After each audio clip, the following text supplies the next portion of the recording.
So, knowing we're going to see less of Therese Coffey in the future, we've dug out one last clip to marvel over her absence of any interview technique. This is going back to the whole Chris Pincher scandal. Everything is blowing up and Sophie Ridge on Sky News is interviewing Therese Coffey. Watch the inimitable traits of word salad, lack of research and general lack of interest.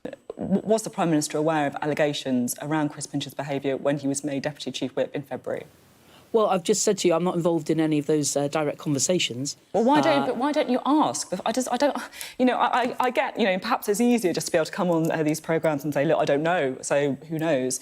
But surely you must ask to try and find out. You know, that's the first thing that most people would do. When did the Prime Minister know? So that when I am asked this question, I can give the answer.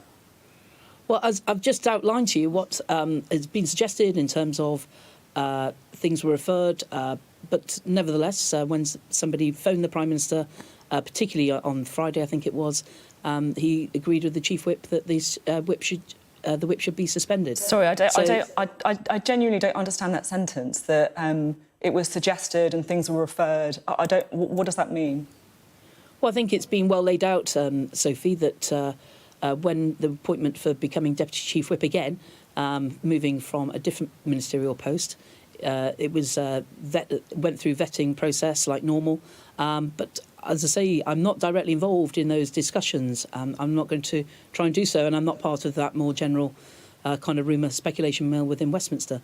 But nevertheless, sorry, I'm just going to come in again. I'm just going to come in again. Apologies. You don't need to apologise. I'm just going to give you the same answer, Sophie. But I don't understand the answer. Forgive me. You say it was well laid out that he went through a vetting process like normal. But the question is, was the Prime Minister aware of allegations about his behaviour? I'm not aware that he was made aware of like specific claims about any particular incidents or anything like that. No, I'm not. I don't believe he was aware. That's what I've been told today. Click here for Therese Coffey's top 5 interviews.